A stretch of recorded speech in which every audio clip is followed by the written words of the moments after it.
And this is another one of the rooms used for entertaining by Henry Loftus.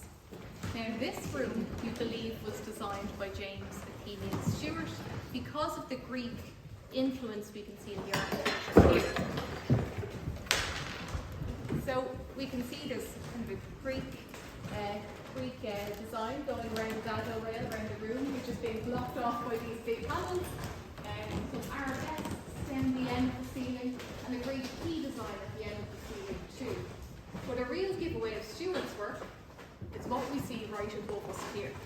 So in the centrepiece, this is all original plasterwork, but the white that you see going around it in between the paintings is all carved from wood. And that's a giveaway of Stewart's work because he liked to combine plasterwork with wood in his styles. Now, the paintings that we see above us aren't the original ones. There was a series of Greek mythological scenes that were done by the Swiss artist Angelika Kaufmann when she stayed out here. So these have been taken out and sold off before the Jesuits were here. And the last we know is that they came up at an auction over in America in the 70s. So they're in a private art collection over there somewhere. So when the Jesuits are here, they're looking up, they see these empty spaces, so they decide to fill them. So they commissioned a local artist to paint these. So they got a boy called Patrick Toohey. He was only about 17 years old when he painted these. His first ever works.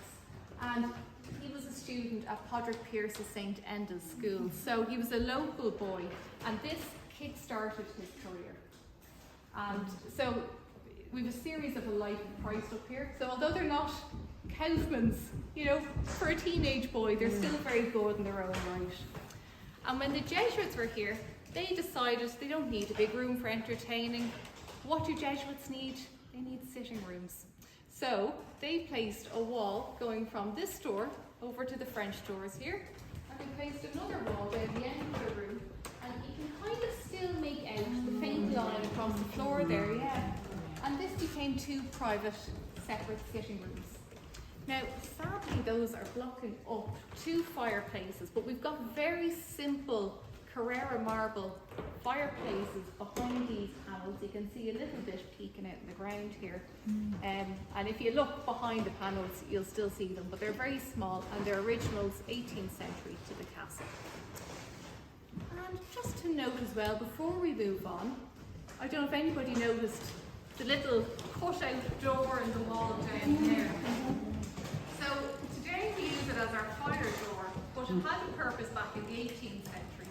So that is the jib door that would have been used by the servants to come up the servant staircase. That's the staircase we can walk that way.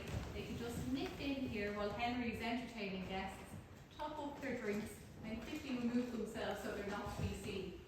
So they wouldn't have seen too much up here, but just for that. So the door is still functioning.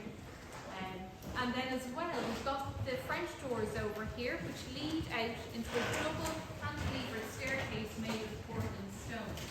Now that hasn't been restored yet, but hopefully all is good time. And this very much would have been used as part of the entertainment here at the castle. Henry's grounds were so well admired